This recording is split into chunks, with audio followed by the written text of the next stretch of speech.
Hello friends, welcome to our channel. ఈరోజు మనము బూడిదతో హోలీ వేడుకలు ఏమిటి, మసాన్ హోలీ ఎప్పుడు ఎందుకు జరుపుకుంటారు అనే విషయం గురించి మాట్లాడుకుందాం. హిందువులు జరుపుకునే పండుగలలో హోలీ ఒకటి. రంగుల కేలి హోలీని పిల్లలు పెద్దలు అనే తేడా లేకుండా ఎంతో ఇష్టంగా జరుపుకుంటారు. అయితే అతి పురాతన ఆధ్యాత్మిక నగరం వారణాసిలో మాత్రం హోలీ పండుగను భిన్నంగా జరుపుకుంటారు. శివుని నగరమైన కాశీలో చితిలోని బూడిదతో హోలీ ఆడతారు. దీనిని మాసాన్ హోలీ అని పిలుస్తారు. కాశీలో మాసాన్ హోలీ చాలా ప్రసిద్ధి చెందింది. ఈ మాసాన్ హోలీని ఎందుకు ఆడతారో తెలుసుకుందాం. కాశీలో ఈ హోలీ ఆడే సాంప్రదాయం ఎలా మొదలైందంటే, ప్రపంచంలోనే కాశీ అత్యంత పురాతన నగరం, శివయ్య కొలువైన ఆధ్యాత్మిక నగరం, శివుని త్రిశూలం మీద ఉందని చెబుతారు. కాశీలో జరుపుకునే హోలీ వేడుకల కోసం నగరం సిద్ధమవుతుంది. ఇక్కడ మసాన్ హోలీ ఆడతారు. ప్రయాగ్రాజ్లో మహాకుంభమేళా ముగిసిన అనంతరం నాగసాధువులు మసాన్ హోలీ ఆడడానికి కాశీ చేరుకున్నారు. ఈ హోలీ చాలా ప్రత్యేకమైనది. ఈ హోలీ మరణం, మోక్షం, శివుని పట్ల భక్తితో ముడిపడి ఉంది.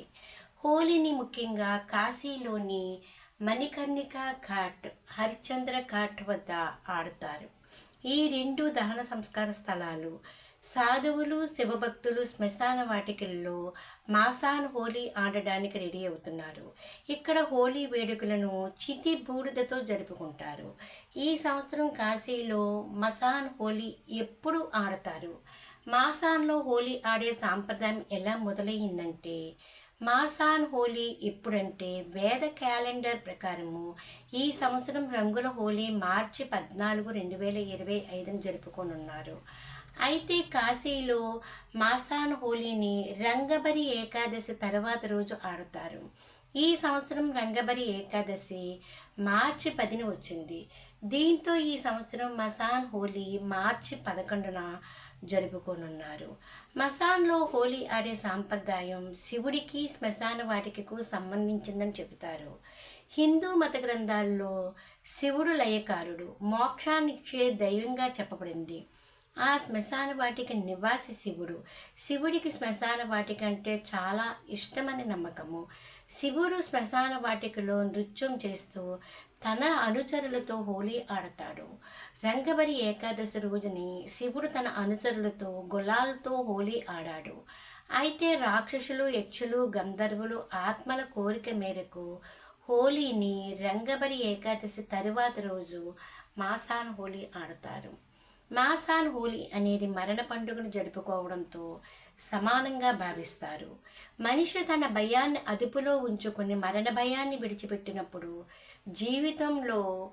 జీవించడంలో ఆనందాన్ని పొందుతారు. అహం, దురాశ వంటి దుర్గుణాలు ఉన్నప్పటికీ వారి జీవితం బూడిదగా మారి ముగుస్తుందని మాసాన్ హోలీ బోధిస్తుంది. గుప్పిడి బూడిద మాత్రమే చివరికి మనిషికి మిగిలేది అనే పరమ సత్యాన్ని బోధిస్తుంది. మణికర్ణికా ఘాట్ మోక్షద్వారం. కాశీలోని మణికర్ణికా ఘాట్ను మోక్షానికి ద్వారం అంటారు. ఇక్కడ శివుడు మోక్షం ఇస్తాడని నమ్ముతారు. రంగబరి ఏకాదశి మరునాటి రోజు సాధువులు, ఋషులు చితిబూడిదతో హోలీ ఆడతారు. శివాలయాల్లో ప్రత్యేక పూజలు చేస్తారు. బూడిద గులాలు చల్లుకుంటూ శివుడిని కీర్తిస్తూ స్తోత్రాలు పాడతారు. ఆనందంతో తాండ్రవ నృత్యం చేస్తారు. ఇదండి ఈరోజు మనం చెప్పుకున్నది. Please like, share and subscribe.